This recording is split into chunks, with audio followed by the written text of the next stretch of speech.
just finished this crypto dinner club. We're doing 7 of these across the country. There are some people in here that are new to this space or might have questions or things that they don't understand. So Chris is going to just talk a little bit about Tokai, what he's doing. Jimmy's going to talk a little bit about BitCap and what they're doing. And then we'll just have an open question and answer. I have a mic if you want to ask some questions. We'll have just an open conversation. During that mind share period, if it's on your mind, let it out. We'll discuss it. There's always interesting dialogue. That's really kind of the core of the value of what's added in these discussions. And then we'll be doing this again in February.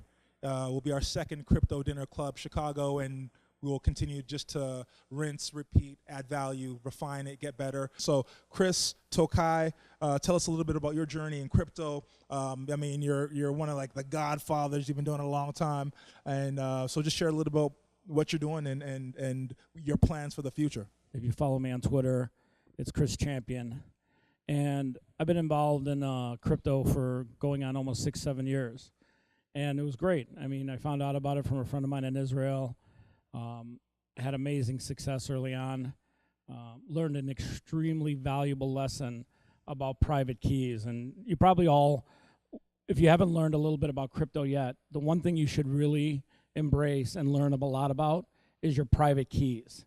And it cost me everything I had. I literally was homeless after the Mt. Gox debacle.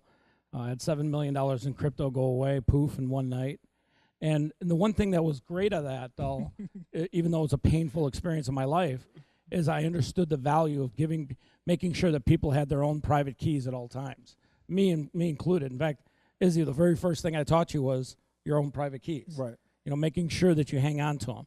If you just leave with that bit of knowledge, the fact that crypto gives you control over your own assets through private keys, and knowing that those private keys are as valuable as anything you've got, if you just leave with that, that's a good start in crypto.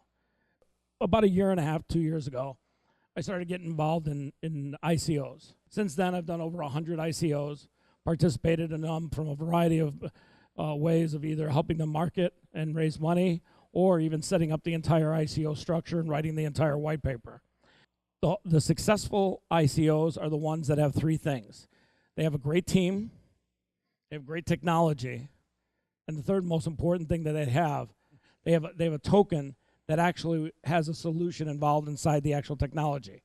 If that token has value, and if it's a real token, a quote-unquote utility token, that ICO has a better chance of being successful than some of the garbage out there.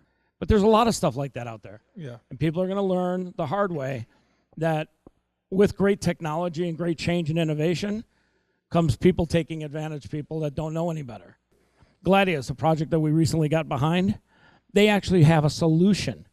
And it's a solution that replaces Cloudflare. That project has long-term longevity. That technology makes sense. It fits a need. So tonight, the whole concept is to eat, to connect, to answer questions, to give dialogue, to make sure everyone walks away with more knowledge than they did walking in. And that's really the whole goal tonight.